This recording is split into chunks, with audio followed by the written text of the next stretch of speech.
Mawlid, and again we've seen that many times. Well, gratitude is the basis of it. Sabr and shukr are the basis of faith. They're the same thing. If you have shukr to Allah and sabr in the face of misfortunes, that is iman. Iman has no other definition. So if you're going to walk around frowning, scowling, upset with the way the world is, really cross all the time, a lot of Muslims seem to be nowadays, rather than giving thanks for the many blessings that Allah continues to pour out on us, something wrong with your iman. This is the crisis of the Muslims today, basically, that we're terrified by the asbab and the fact that everybody's out to get us and things are really going wrong, rather than, as the traditional mu'min said, Hasbunallah wa ni'mal wakeel, Allah is enough for us and a good protector. So that even in the moments of real trial and tribulation, he was always smiling and relaxed, because he knew that Allah was still in control. And the greatest sign of that tawakkul is to know that for as long as the Prophet ﷺ is a real presence amongst us, then things can't be far astray. They really can't. وَمَا كَانَ اللَّهُ لِيُعَذِّبَهُمْ وَأَنْتَ فِيهِمْ. Allah will not punish them for as long as you're amongst them. He doesn't cease to be amongst us, whether that be in Medina or in the hearts of in believers. an unimaginable variety of ways. Of course, he's amongst us, because the phenomenon, the created phenomenon that is chosen amongst all of the almost indefinite variety of created phenomena to be the one that brings about the taking out of humanity from the zulumat to the nur, from the shadows to the night, to the light, is unique.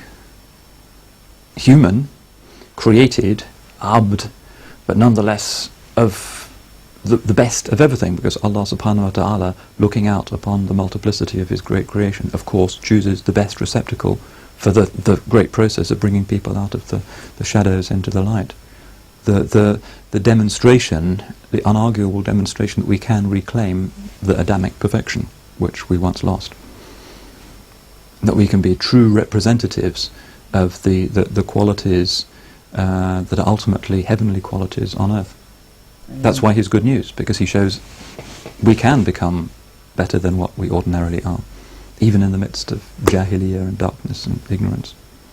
And the thanksgiving, gratitude is in its nature not a kind of cringing, servile thing, but something joyful.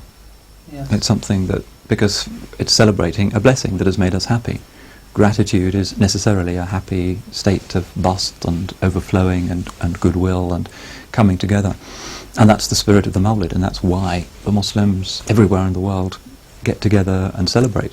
And that's the distinction between the individual for whom Islam is a kind of cold program and the Muslim for whom Islam is a living reality where the spontaneity of faith has due expression.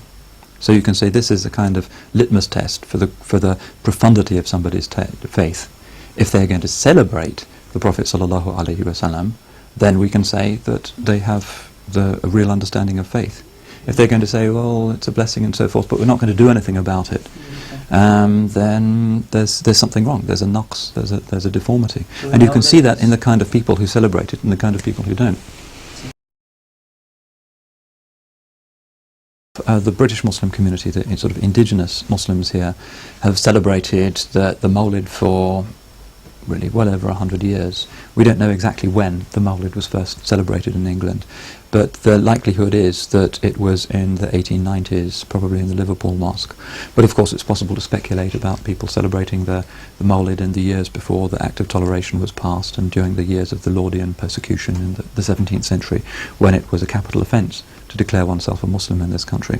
So we can speculate people at the time of the English Civil War getting together, celebrating their faith as Muslims and commemorating the Mawlid in some form.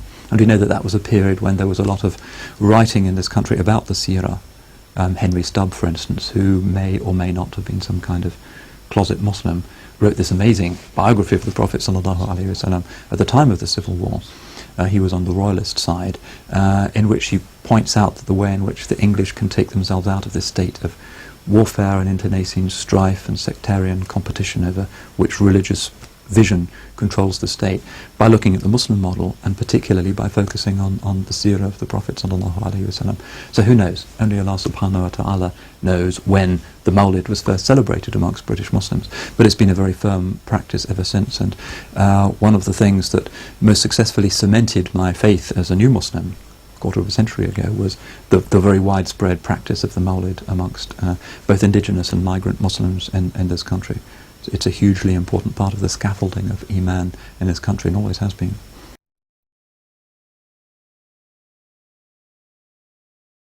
One of the things that the British Muslim community has always been very keen on is